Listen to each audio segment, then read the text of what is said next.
Last video में हमने पढ़ा था कायदा नंबर 4 जो था जज़म के बारे में, और मुझे उम्मीद है कि आपने इसको सही तरीके से समझ लिया होगा और याद भी कर लिया होगा। आज के इस वीडियो में हम पढ़ेंगे कायदा नंबर 5 जो कि है दो ज़बर के बारे में। इसके आगे जो कायदा नंबर 6 है ये है दो ज़ेर के बारे में, और इससे अगला जो कायदा नंबर 7 है ये है दो पेश के बारे में।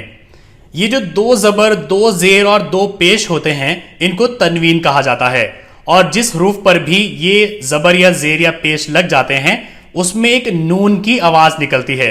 उस नून को नून तनवीनिया कहा जाता है। आपको यहां पर यह समझना है कि दो ज़बर जिस हरूफ पर भी लग जाते हैं उसमें एक नून की आवाज़ निकलती है, जैसे कि हमज़ा दो ज़बर अन, बा दो ज़बर बन, ता दो ज़बर तन, सा दो ज़बर सन, जीम दो ज़बर जन, हा दो ज़बर हन, खा दो ज़बर खन, दाल दो ज़बर दन, जाल दो ज़बर जन, रा दो ज़बर रन, जा दो ज़बर जन, सीन दो ज़बर सन, शीन दो ज़बर शन, स्वाद दो ज़बर स्वन, ज़ाद दो ज़बर जन, ता दो ज़बर तन, ज़ा दो ज़बर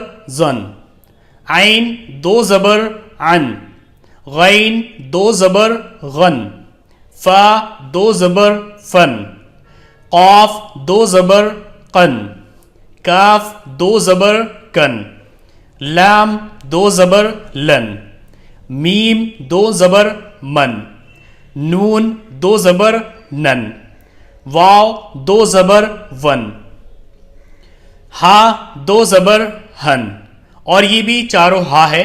इसके बाद या दो ज़बर यन। यहां पर आप देखिए समझाने के लिए हरूफ को लिखा गया है, जैसे कि अगर आप पढ़ते हैं हमज़ा दो ज़बर तब भी आवाज निकलती है अन, और अगर आप पढ़ते हैं हमज़ा नून ज़बर तो यहां पर भी आवाज निकलती है अन। इसी तरीके से बा दो ज़बर बन, बा नून ज़बर बन, ता दो ज़बर तन, ता नून ज़बर तन, सीन दो ज़बर सन, सीन नून ज़बर सन, फा दो ज़बर फन, फा नून ज़बर फन, मीम दो ज़बर मन, मीम नून ज़बर मन, नून दो ज़बर नन, नून नून ज़बर नन, वाव दो ज़बर वन, वाव नून ज़बर वन, या दो ज़बर यन, या नून ज़बर यन। यहां पर देखिए प्रैक्टिस कराई गई है। यहां पर हरूफ को अलग अलग लिखा गया है, काफ अलिफ दो ज़बर कन, और यहां पर मिलाकर लिखा गया है। यहां पर समझने वाली बात यह है, जैसे कि मैंने आपको पहले भी बताया था कि अगर इसके ऊपर कोई हरकत होती है ज़बर ज़ेर पेश तो ये हमज़ा पढ़ा जाता है, लेकिन अगर ये खाली होता है तो फिर अलिफ पढ़ा जाता है। और यहां पर अगर ये अलिफ किसी ऐसे हरूफ के साथ मिला दिया जाए जिस पर दो ज़बर लगे हुए हो तो फिर इस अलिफ को नहीं पढ़ा जाता है, जैसे कि काफ अलिफ दो ज़बर कन, और यहां पर इसको मिला करके लिखा गया है काफ अलिफ दो ज़बर कन। तो चाहे आप इस अलिफ को हटा दें तब भी आवाज यहां पर यही निकलेगी, काफ दो ज़बर कन, और चाहे आप अलिफ लगा दें काफ अलिफ दो ज़बर कन, मतलब आवाज बिल्कुल सेम निकलेगी। इस अलिफ की आवाज को यहां पर नहीं पढ़ा जाएगा। इसी तरीके से देखिए काफ अलिफ दो ज़बर कन, काफ अलिफ दो ज़बर कन, मीम अलिफ दो ज़बर मन, मीम अलिफ दो ज़बर मन, काफ या दो ज़बर कई, काफ या दो ज़बर कई। यहां पर काफ अलग या अलग, उनके ऊपर दो ज़बर लगाया गया और मिला करके उनको लिखा गया। आवाज सेम रहेगी, सिर्फ लिखने का तरीका अलग है। यहां पर आपको समझाने के लिए अलग अलग लिखा गया है। गैन या दो ज़बर गई, गैन या दो ज़बर गई। अब यहां पर देखिए रा ज़ा ज़ेर रिज, क़ाफ दो ज़बर कन, रिज कन, रा ज़ा ज़ेर रिज, क़ाफ अलिफ दो ज़बर कन, रिज कन।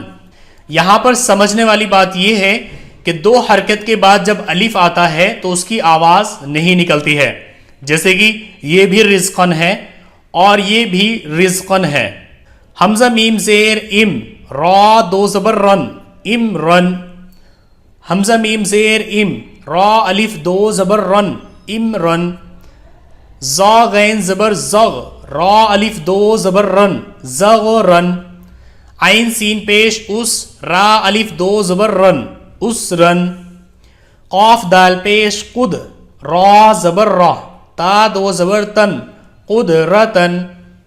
یا سین پیش یس را الف دو زبر رن یس رن. حمزہ زبر آ جیم زبر جا لام الف دو زبر لن اجلن. جیم ہا زبر جہ را زبر را تا دو زبر تن جہرتن. یہاں پر جہرتن کو الگ الگ لکھا گیا ہے جبکہ یہاں پر ملا کر لکھا گیا ہے. زال یا دو زبر زئی. اب یہاں پر دیکھیے الف کی آواز نکل رہی ہے. ہا الف زبر ہا. کیوں؟ کیونکہ یہاں پر حرکت زبر ہے، دو زبر نہیں ہے. اگر یہاں پر دو زبر ہوتے تو پھر اس الف کی آواز یہاں پر نہیں نکلتی. یہاں پر حروف کو الگ الگ لکھا گیا ہے جبکہ یہاں پر ملا کر کے لکھا گیا ہے. شین زبر شا ہا الف زبر ہا دال زبر دا تا دو زبر تن تا دو زبر تن شہادتن. را یا دو زبر روئی. تو اس قاعدہ نمبر 5 میں بس آپ کو یہی دو چیزیں سمجھنی ہے کہ جس حروف پر دو زبر لگ جاتے ہیں اس میں ایک نون کی آواز نکلتی ہے، اور جس حروف پر دو زبر ہوتے ہیں اور اس کے بعد الف آ جاتا ہے تو اس الف کی آواز نہیں نکلتی ہے. جیسے کہ قاف الف دو زبر قن. اگر الف کو ہٹا دیں تب بھی قاف دو زبر قن ہی رہے گا. سو آج کے لیے بس اتنا ہی. نیکسٹ ویڈیو میں ہم پڑھیں گے قاعدہ نمبر 6 جو کہ ہے دو زیر کے بارے میں.